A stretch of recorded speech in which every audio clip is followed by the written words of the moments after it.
Meus amados irmãos, a paz do Senhor. Eu sou o pastor Alex Esteves, da Assembleia de Deus em Salvador, Bahia, e para mim é um motivo de grande alegria e honra estar com vocês na prestigiada Escola de Educação Teológica das Assembleias de Deus, a nossa querida ETAD. Se Deus permitir, estudaremos Hermenêutica Bíblica 1, uma disciplina que é introdutória dos estudos de hermenêutica cristã. Teremos, se Deus quiser, 10 encontros, 10 aulas, e espero que esse período seja proveitoso para você, que seja um período de comunhão. É claro que estamos aqui numa interação virtual, mas nada impede que haja entre nós a boa comunhão fraternal, considerando que essa união se dá na dimensão do Espírito Santo. Nós teremos, como eu disse, 10 encontros, e a nossa referência, é claro que é a Bíblia Sagrada, mas teremos um livro-texto que é editado pela própria ETAD e tem por título Compreendendo a Bíblia. Esse livro foi escrito pela irmã Dorothy Jones. Contém também subsídios escritos por nós no contexto do programa de revitalização do material publicado pela nossa ETAD.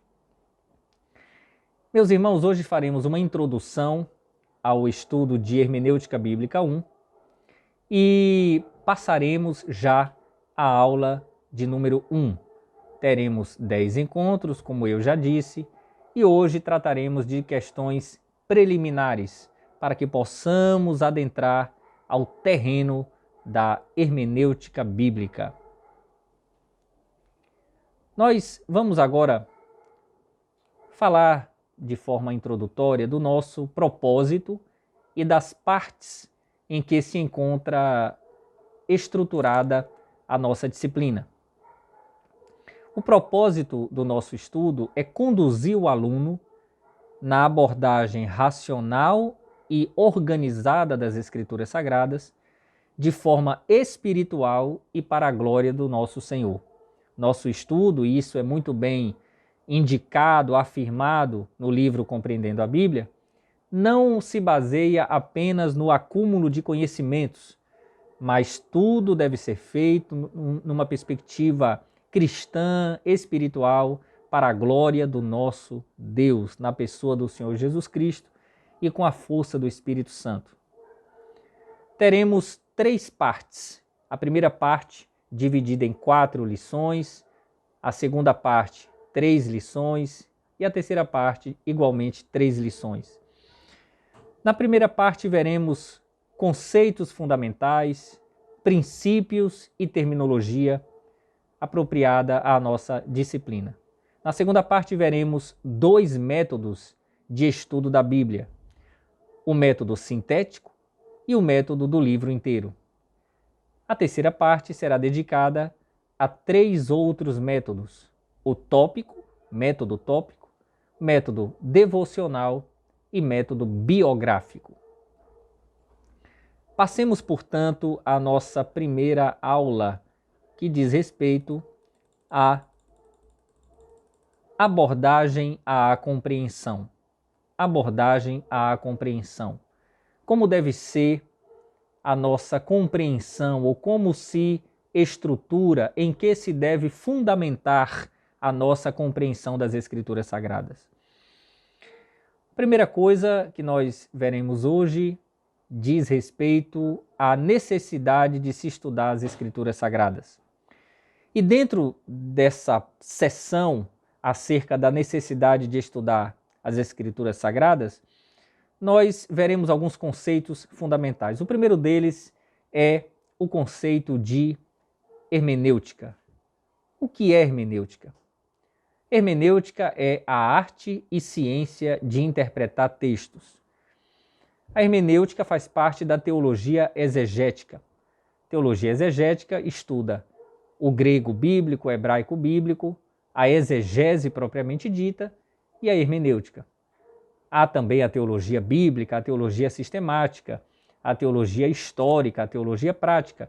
Mas aqui estamos no âmbito da teologia exegética. A hermenêutica parte da premissa de que o texto possui um significado, um sentido, e ela busca discernir o sentido e o alcance do texto. O sentido, o seu significado, a sua mensagem, a compreensão do texto, aquilo que o texto diz. E alcance, qual a sua aplicação, a sua aplicabilidade? Alguns fazem a diferença entre sentido e significado, ou entre significado e significância. A ideia é aquilo que o texto diz em qualquer época, qual a sua mensagem, qual o seu cerne, qual o seu conteúdo, como ele deve ser compreendido, e alcance, significância ou significado para alguns, seria aquilo que o texto diz para mim, no meu contexto individual ou coletivo. Mas isso depois de saber qual o sentido permanente e eterno do texto. Aí eu vou aplicar para a minha vida, para a minha situação social, política, cultural, etc. A hermenêutica trabalha basicamente em torno de 3 pilares: pressupostos, regras e métodos de interpretação. As regras de interpretação, e nós veremos algumas adiante em outras aulas, devem estar em compatibilidade com determinados métodos. Então, quando se estudam as regras de interpretação, essas regras estão identificadas, estão associadas com métodos específicos. E os pressupostos de interpretação consistem em premissas fundamentais para a abordagem de um texto. Todas as pessoas têm pressupostos, todas as pessoas têm um repertório de crenças, princípios, valores, o seu jeito de ser, traços culturais, elementos da tradição, da religião, informações que a pessoa importou da ciência, da filosofia, sentimentos, percepções. Tudo isso forma a cosmovisão, a visão de mundo, a maneira pela qual uma pessoa interpreta a si mesma, a realidade à sua volta e o mundo como um todo. Então, todos nós temos pressupostos, todos nós lemos a vida, interpretamos as coisas e lemos textos, incluindo a Bíblia, a partir de pressupostos. Alguém diz que ninguém é uma tábula rasa, e isso é verdade. Porém, é necessário saber quais são os pressupostos que nós adotamos ao nos acercarmos da Bíblia. Não se trata então de nos afastarmos da ideia de pressupostos, mas sim de substituir pressupostos inválidos por pressupostos válidos. A nossa lição vai tratar, por exemplo, da qualificação sobrenatural. A Escritura Sagrada tem uma qualificação sobrenatural que não pode ser desprezada na sua interpretação.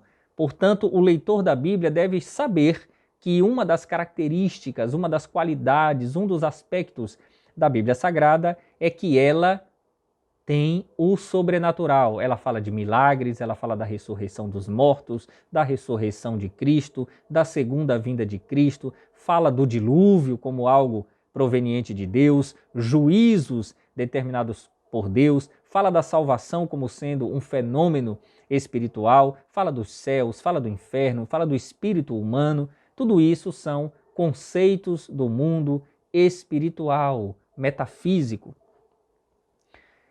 Então, devemos saber que a Bíblia tem essas características. Não são mitos, fábulas judaicas, mentiras piedosas, não. Existe o sobrenatural. E um dos pressupostos válidos de abordagem das Escrituras Sagradas consiste em admitir que a Bíblia tem em si o sobrenatural. Mas outros pressupostos dizem que a Bíblia é a palavra de Deus, divinamente inspirada, autoritativa, inerrante, infalível, perfeita, completa, verdadeira, compreensível, suficiente, absoluta e eterna.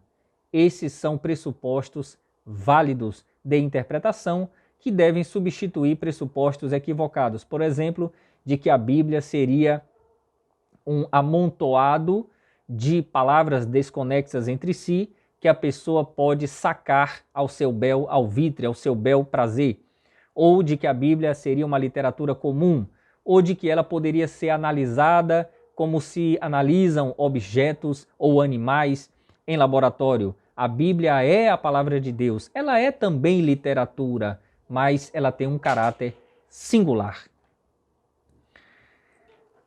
Falando de métodos de interpretação, nós veremos vários métodos, como eu já mencionei, o biográfico, o método tópico, o método devocional, o método sintético, o método do livro inteiro. Mas esses métodos são técnicas, são ferramentas, são instrumentos de estudo organizado da Bíblia Sagrada. É bom não confundi-lo com o método hermenêutico histórico-gramatical ou gramático-histórico. Existem métodos de interpretação da Bíblia, método histórico-crítico, que é da teologia liberal, métodos, por assim dizer, pós-modernos, como a resposta do leitor. Existe o método sociocrítico, que é da teologia da libertação. Existem métodos literalistas, existe o método alegórico, que ocorreu ou que surgiu entre os judeus, mas que também foi muito importante, não estou dizendo que tenha sido positivo, mas muito influente na era patrística, na era dos pais da igreja. Mas o método que a Reforma Protestante resgatou, a partir de princípios bíblicos, é o método histórico-gramatical, que analisa o contexto da passagem, o contexto no sentido literário, mas também o contexto histórico, social, cultural e político, e a estrutura da linguagem. Sobre isso, a nossa declaração de fé das Assembleias de Deus no Brasil diz no seu capítulo 1º, no item 6, algo relativo ao método histórico-gramatical. Diz assim, acerca da Escritura: nós a interpretamos sob a orientação do Espírito Santo, observando as regras gramaticais e o contexto histórico e literário. Isso significa que nós adotamos o método histórico-gramatical.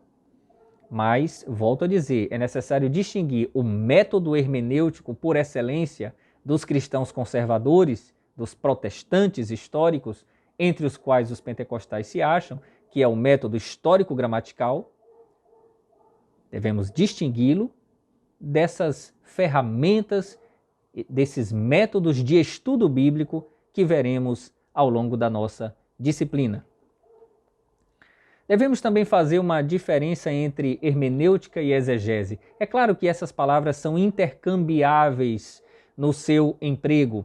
Às vezes a gente fala de hermenêutica pensando em exegese, às vezes a gente fala de exegese pensando em hermenêutica. Mas digamos, grosso modo, que hermenêutica é a teoria e exegese é a prática. Existem livros de hermenêutica e livros de exegese. A exegese emprega técnicas de estudo da palavra do Senhor e faz análises a partir dos princípios e dos conceitos induzidos, ou melhor dizendo, apresentados pela hermenêutica. A hermenêutica é a teorização, é a arte e ciência de interpretar textos. A exegese é a aplicação prática da hermenêutica. Devemos também fazer uma diferenciação entre exame das Escrituras e interpretação. O exame é livre. Qualquer pessoa pode e deve ler a Bíblia Sagrada. O exame é livre. A Reforma Protestante do século XVI resgatou essa possibilidade. Todavia, a interpretação não pode ser livre. A interpretação deve estar fundamentada na palavra do Senhor, e a própria palavra do Senhor oferece princípios e pressupostos sem os quais a interpretação se acha equivocada. Podemos também observar o conceito de revelação. Quando a gente fala de revelação, olhando para a primeira lição do livro que estamos estudando, Compreendendo a Bíblia, veremos ali o conceito de qualificação revelacional, ou seja, é necessário ter como pressuposto que a Bíblia é a revelação escrita de Deus para mostrar o caráter, a natureza e os desígnios do Senhor. Então a Bíblia tem um caráter de revelação. E essa revelação traz também um enriquecimento para alguns conceitos. Por exemplo, amor. O amor, à luz da Bíblia, não é um amor comum. Essa palavra ganha um enriquecimento. Esse termo, no grego, no hebraico, esse termo tem um conteúdo mais rico do que seria normal. A palavra redenção, a palavra circuncisão, tudo isso vai carregar consigo um valor teológico e espiritual que não haveria se não houvesse, por hipótese, a revelação escrita da parte do Senhor. A revelação se deu por palavras e obras. Deus falou com apóstolos e profetas, mas ele também produziu obras, milagres, o dilúvio, a destruição de Sodoma e Gomorra, teofanias, a aparição também de anjos. Então, por meio dessas manifestações ou de intervenções divinas na história humana, Deus se deu a conhecer, Deus se revelou.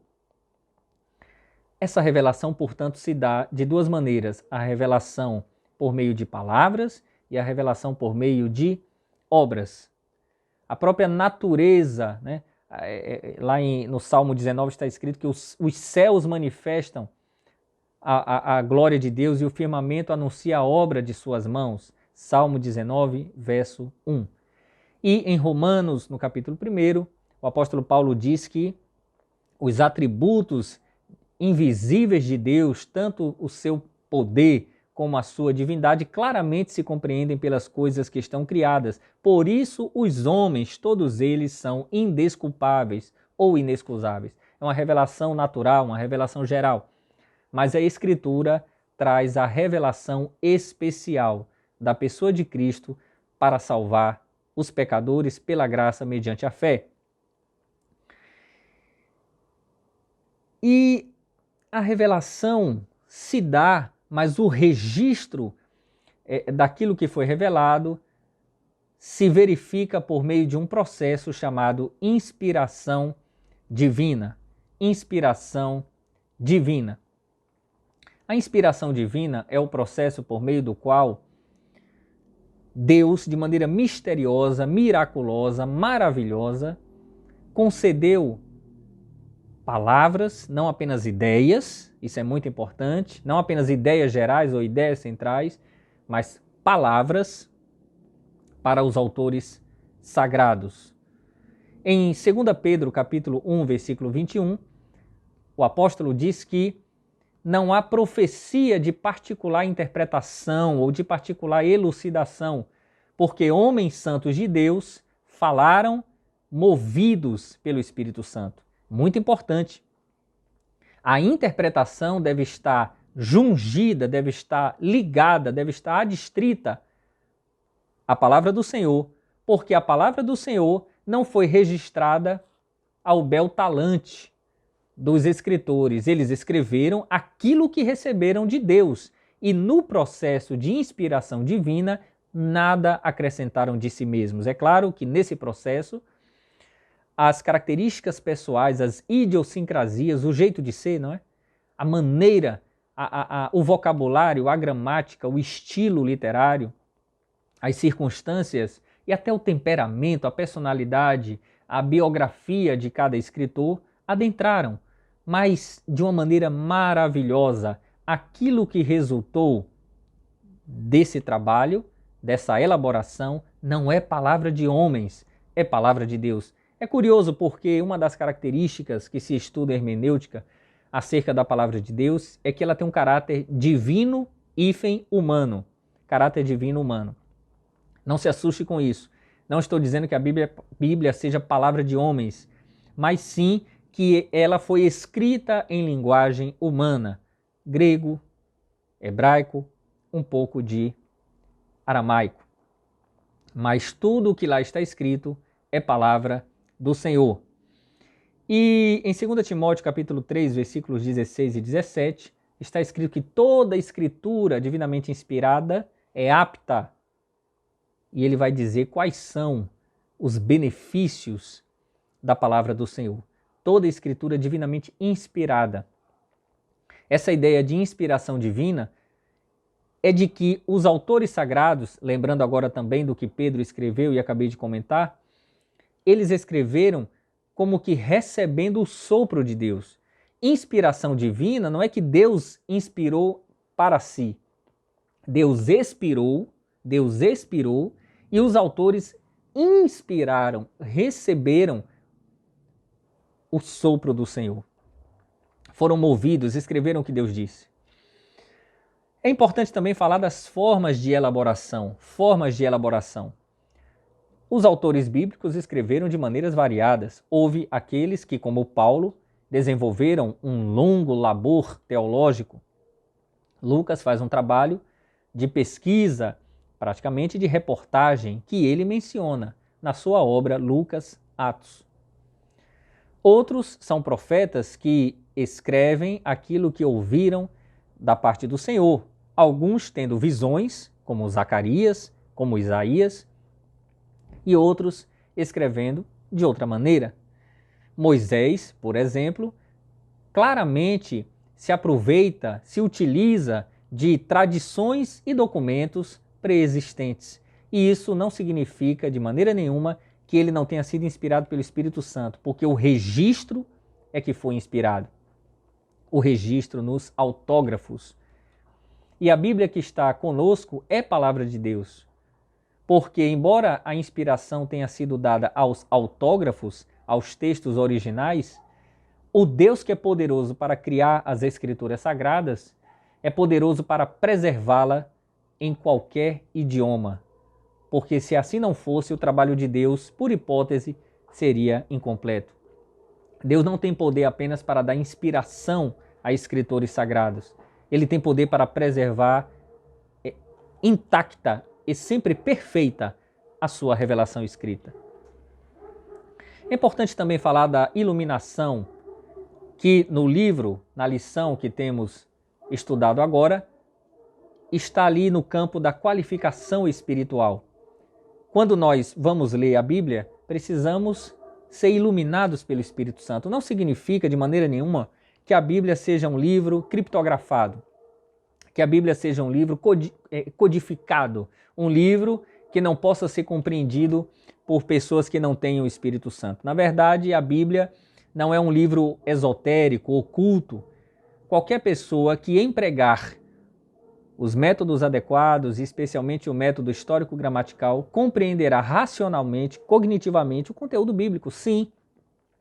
Não é necessário ter uma unção especial, alguma coisa diferente para compreender. Todavia, o que Paulo diz aos Coríntios, de que o homem natural não compreende as coisas do Espírito, porque lhe parecem loucura, mas o homem espiritual tudo compreende, a tudo discerne e por ninguém é discernido, significa que, embora compreenda a gramática e o contexto, a linguagem da Bíblia, o homem que não conhece a Deus não acolhe aquilo como verdade. O homem espiritual reconhece como verdade aquilo que entende nas Escrituras Sagradas. Deus enviou seu Filho para morrer pelos pecadores. E aqueles que pela graça, mediante a fé, reconhecerem a Jesus como Salvador, serão redimidos. Esta é a suma do Evangelho. É pela iluminação, não pela inspiração, é pela iluminação do Espírito Santo que nós acolhemos o Evangelho como verdade. Falando agora da abordagem do texto revelado, porque até agora estávamos falando da necessidade de se estudar as Escrituras. Mas vamos ver agora a abordagem do texto revelado. Que livro é esse que está diante de nós? Como interpretá-lo? Interpretação vai dizer qual o sentido e o alcance do texto, qual a compreensão e sua aplicação. O que ele diz, e a Bíblia nunca vai significar o que nunca significou, e aquilo que diz para mim no meu contexto pessoal ou comunitário. A questão da linguagem, né? A linguagem é apropriada para comunicar a verdade? Sim. Se não fosse assim, Deus não teria inspirado homens a registrarem a revelação escrita em grego, hebraico, aramaico.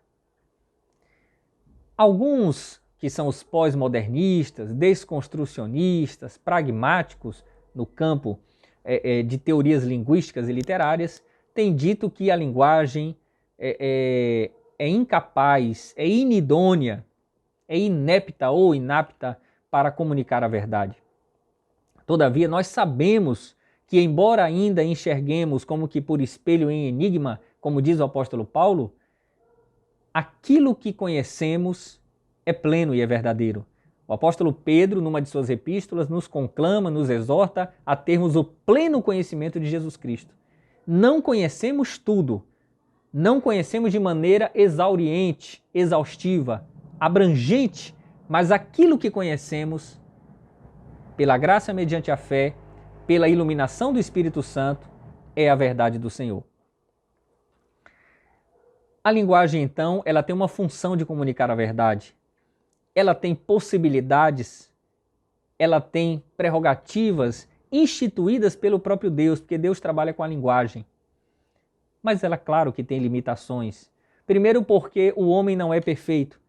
E mais ainda, em razão dos efeitos noéticos da queda. Noéticos tem a ver com nous, do grego mente. A nossa mente não funciona como funcionaria se não tivéssemos contraído o pecado original, se não tivéssemos herdado a natureza adâmica. Mas, meus amados irmãos, quando nós interpretamos a palavra do Senhor, devemos interpretá-la pelo sentido comum e normal, porque a Bíblia deve ser interpretada no seu sentido literal. Não estou falando da interpretação literal, porque a interpretação literal despreza o sentido conotativo. O que é isso? O sentido denotativo é o sentido literal. O sentido conotativo é o sentido figurado. São as figuras de linguagem. Veremos isso um pouco mais adiante. Mas estamos falando do sentido comum e normal. Sentido literal, aí, na acepção de que pode ser literal estrito sensu, ou seja, uma designação direta e clara das coisas sem fazer referência a um elemento de comparação, por exemplo. E dentro disso também a linguagem figurada, ou seja, eu posso dizer, minha esposa é linda como uma flor. Minha esposa é linda como uma flor. Eu estou usando uma figura de linguagem que é uma comparação. Eu posso dizer, minha esposa é uma flor. Aí já é uma metáfora. Eu usei primeiro um símile, uma comparação, agora estou usando uma metáfora. Mas se eu disser, minha esposa é linda, esse foi o sentido literal, puro e simples. Quando eu recorro à metáfora ou ao símile, à comparação, eu já estou no terreno, já estou no ambiente da linguagem figurada, linguagem conotativa e não denotativa. Mas tudo isso é o sentido da linguagem. Eu não estou buscando um sentido alegórico, mais espiritual, oculto, esotérico, criptografado, que não estaria ao alcance do leitor, que precisa então de uma unção nova, alguma coisa diferente. Não. Eu vou manejar os recursos literários da Bíblia conforme a própria Bíblia me permitir. Aquilo que é literal, estrito sensu, e aquilo que é figurado dentro do contexto que a própria gramática e literatura bíblica me ensejarem. Vamos caminhar um pouco mais. Podemos olhar para a Bíblia também pensando na revelação progressiva.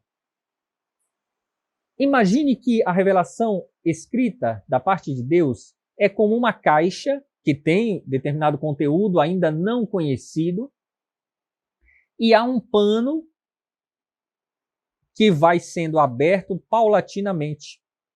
À medida que esse pano vai sendo aberto, nós vamos vislumbrando o conteúdo da caixa. E em determinado momento, todo o conteúdo será descortinado. Não há fragmentação na Bíblia nem contradição. A Bíblia tem unidade. Esse é um pressuposto importante de abordagem das Escrituras Sagradas. Unidade.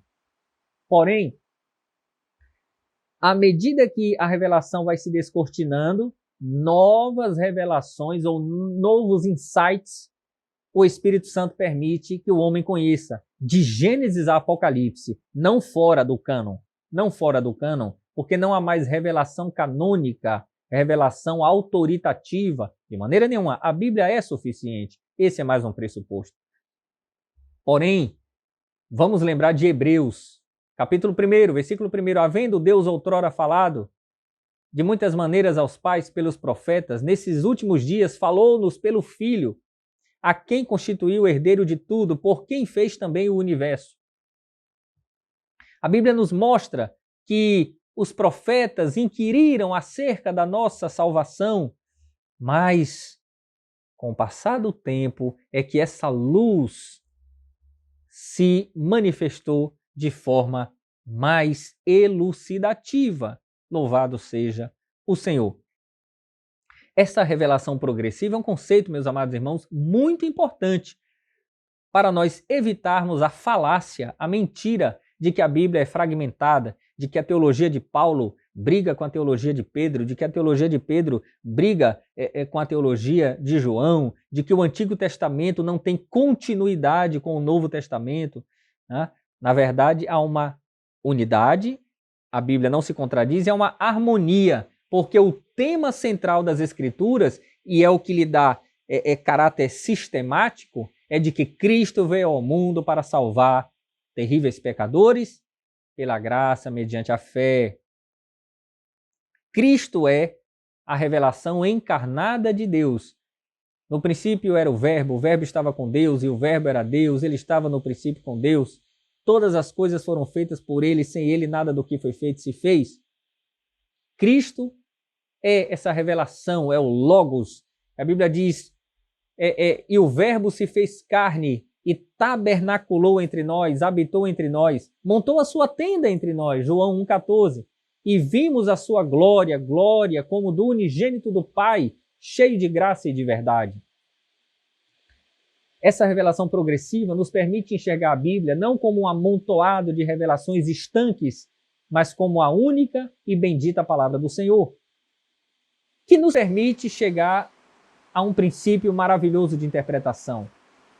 A regra de ouro que diz: a Escritura interpreta a Escritura. Ela não se contradiz. A Escritura é a melhor intérprete da Escritura. Por fim, meus amados irmãos, devemos dizer que a Bíblia é literatura, mas não só.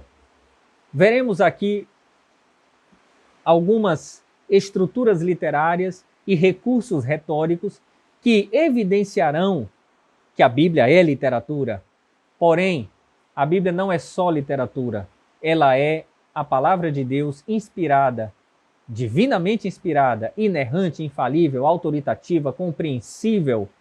A declaração de fé diz que ela é entendível, ela passa uma mensagem.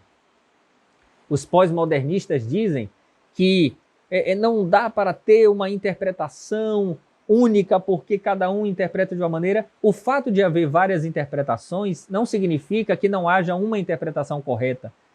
Só existe uma interpretação correta para os textos bíblicos. As demais estão erradas. O fato de alguém não conhecer a verdade não significa que ela não existe. Mas, nos minutos que me restam, gostaria de trazer para vocês indicações de livros para que vocês possam se irmanar, ou, melhor dizendo, se familiarizar um pouco mais com o contexto dos estudos hermenêuticos. Tem aqui um livro, Pregando e Ensinando a partir do Antigo Testamento, um guia para a igreja, de Walter Kaiser Jr.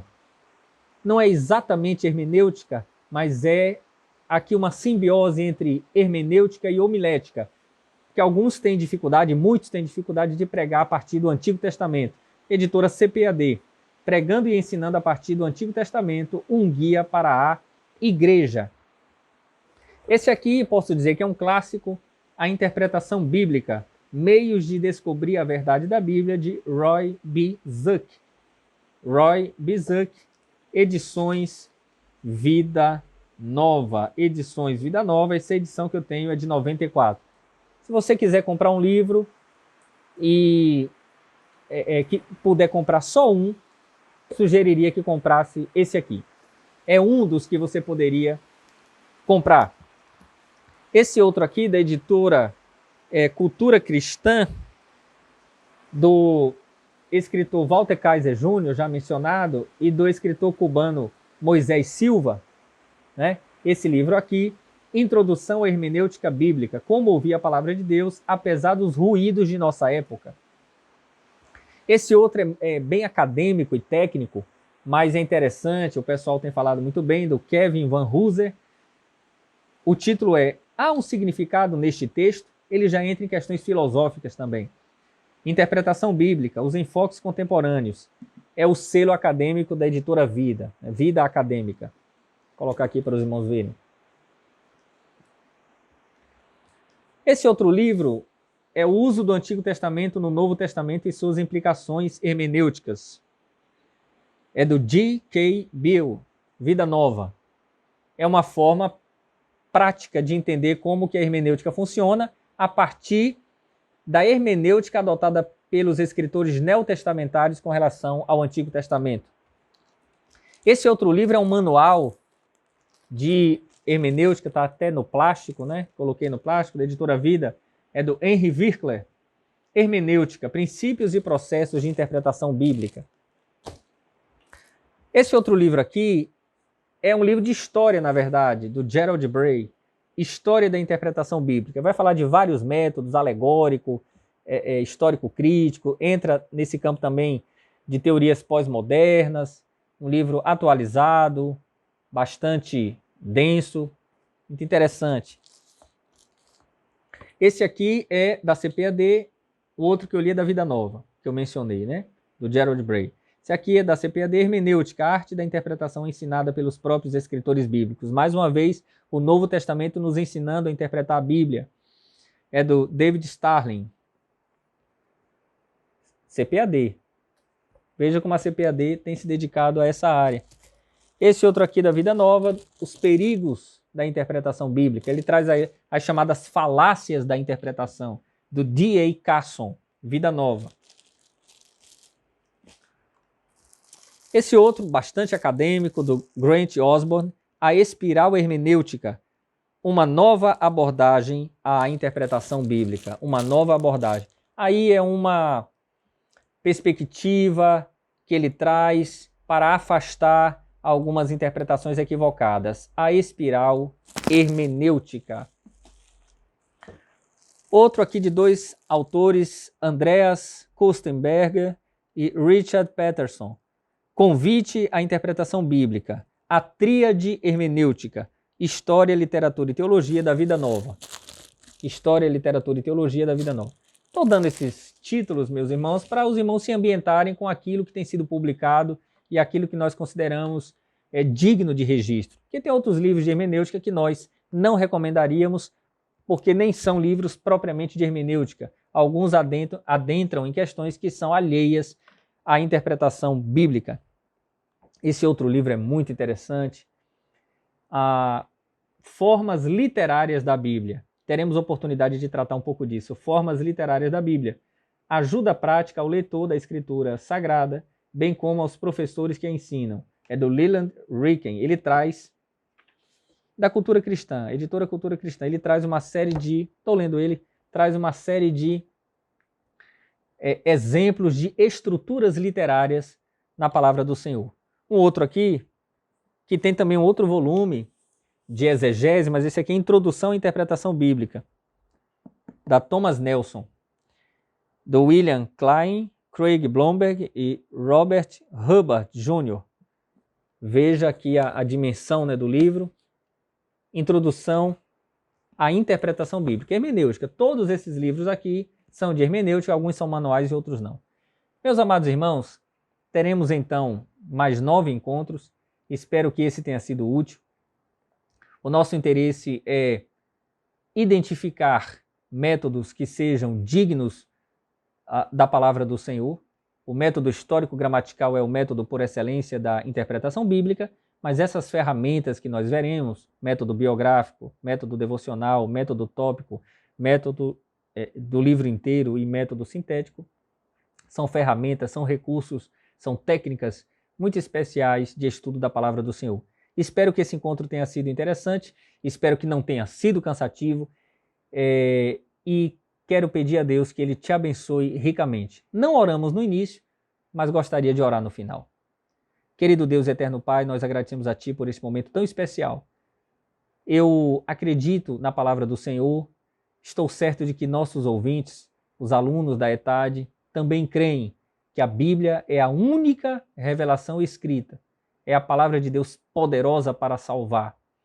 Nós temos experiência pessoal, testemunho vivo e vívido e dinâmico de que a palavra do Senhor tem poder em si mesma e de que ela produz vida. Teu filho Jesus disse: as palavras que vos tenho dito são espírito e vida. É essa palavra, são essas palavras que nos vivificam e é por elas que estamos aqui, gratos ao Senhor por esse momento tão importante de estudo da tua bendita lei, a lei perfeita da liberdade. Nós oramos a Ti em nome de Jesus. Amém. Que Deus te abençoe. Até o próximo encontro.